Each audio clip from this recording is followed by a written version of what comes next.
าลี่ดอยอร่อยกว่าสาลี่ในเมืองจริงเปล่าใช่ค่ะนี่เจลลี่หนูหรอยังไม่มีจิบได้เลยค่ะสวัสดีครับผมวันนี้นะครับอยู่กับผมเช่นเคยนะครับโต๊ะ X Next นะฮะวันนี้เรามาถ่ายมิวสิกวิดีโอเพลงใหม่อะค่ะกำลังจะออกมาใหม่นะครับตอนนี้เรามาถ่ายทำกันที่พนอมคอฟฟี่นะครับอยู่ที่แถวแม่จันนะครับสถานที่สวยงามนะครับเหมือนบรรยากาศแบบคล้ายๆแบบยุโรปอะไรอย่างนี้นะครับ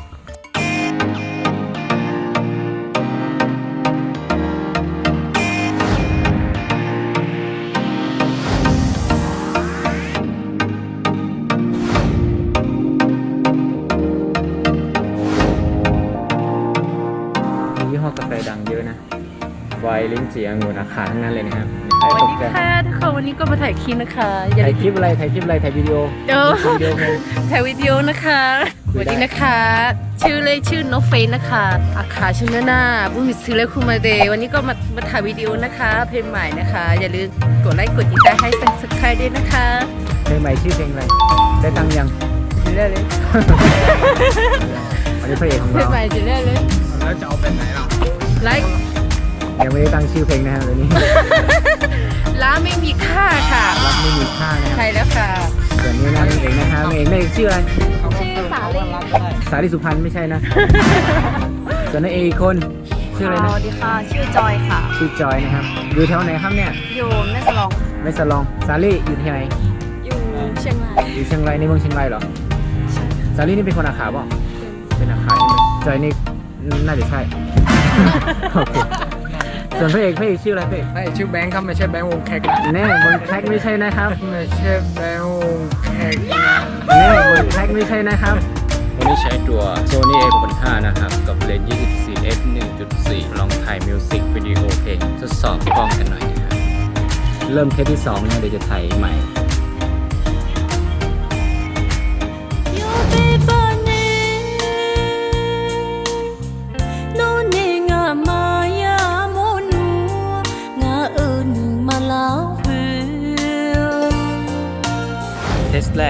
เทสแรกจบไปแล้วจะเปลี่ยนฉากไปที่ใหม่อะไรนะชื่ออะไรนะลืมละสาลี่หน้าตาไม่เหมือนคนอาคายลองพูดภาษาขาสักคำหนึ่งสิทักใครดูสิครับดูธรรมะดูชอบพูมาเรียนหรือว่าทำงานแล้วเดี๋ยวนี้เรียนอยู่ที่ไหนอยู่อาชีวะเชียงรายค่ะอาชีวะเชียงรายนะครับสนใจติดต่อได้ครับเบอร์โทรครับผมถ่ายรูปเล่นกันนะครับ1 2 3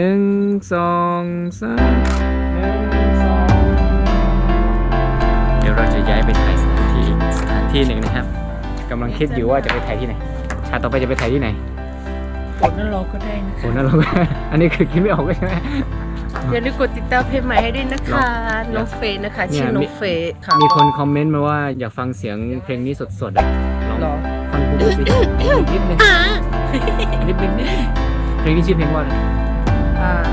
แล้วไม่มีค่าอันนี้แล้วไม่มีค่านะคะเดี๋ยวคิดออกแล้วเดี๋ยวค่อยบอกใช่ไหมใช่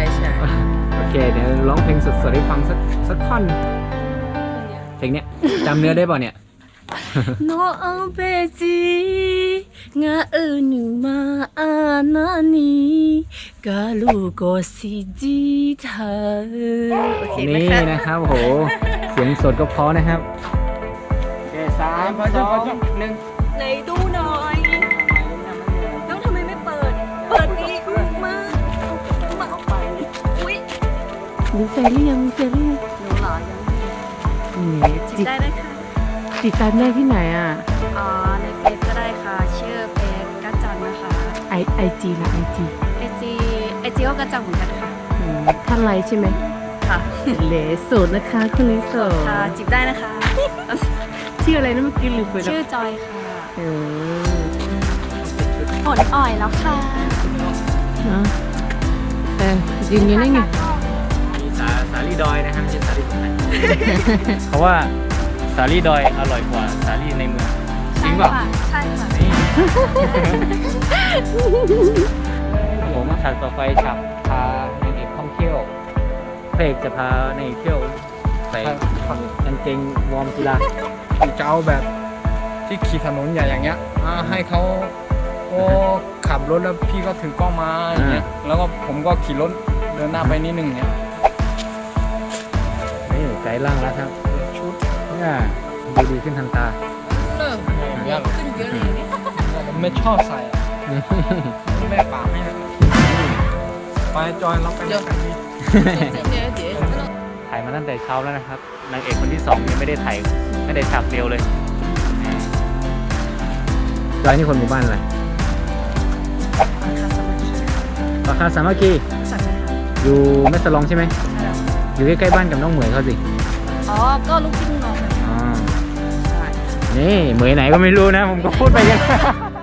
แถวนั้นมีคนจีนเยอะน่าจะมีคนชื่อเหมยสักคนนั่นแหละ No. หมู่บ้านนั้นมีเหมยกี่คน โอ้ก็เยอะอยู่นะแต่พี่หมายถึงเหมยคนไหนอ่ะที่เป็น พี่ก็ไม่รู้หรอกพี่ก็พูดไปอย่างนั้นแหละได้ข่าวว่าหมู่บ้านนี้มีคนหน้าตาดีเยอะนะ ก็น่าจะอย่างนั้นแหละ No. แต่ว่ามันเป็นรุ่นแก่แล้วอะที่หน้าตา อ๋ ดี อก็ได้ยินมาว่าอย่างนั้นเหมือนกัน รุ่นใหม่เนี่ยรู้สึกว่าจะดีกว่า อ๋อ ชิวๆสองคน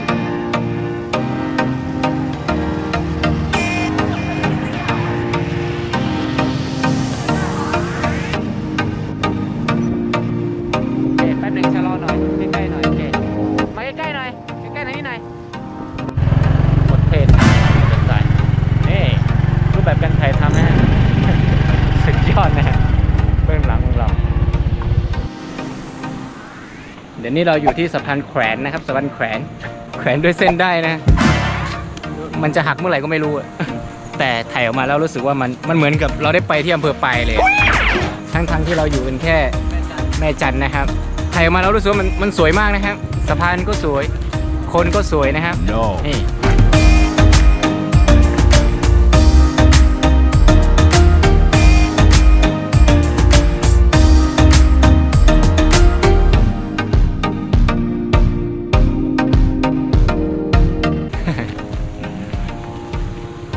โอ้โหเดี๋ยวเราจะไปฉากต่อไปนะครับ ไปแช่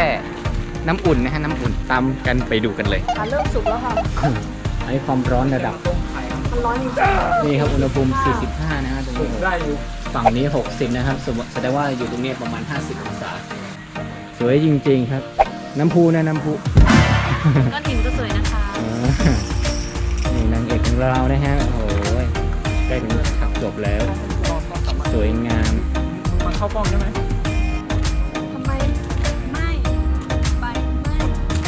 โอเคแป๊บนึง ถ้ารอมีเสา 3 2 1เข้ามามีจับมือกันเลยอย่าเพิ่งแป๊บนึง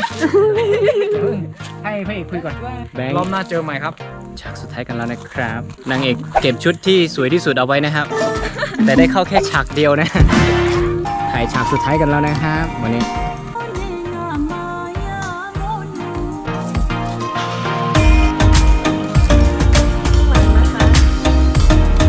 เสร็จแล้วนะครับสำหรับการถ่ายทำวันนี้ เพลงนี้ชื่อว่าอะไรนะคิดออกยังคิดเพลงนี้ หน้าไม่มีค่าค่ะ รักไม่มีค่าติดตามเพลงของน้องเฟสนะครับ รักที่ไม่มีค่ารักไม่มีค่า อย่าลืมกดแชร์กดไลค์กด Subscribe ติดตามคอมเมนต์ให้กำลังใจกันได้นะครับสำหรับวันนี้ ครับผม บ๊ายบายครับ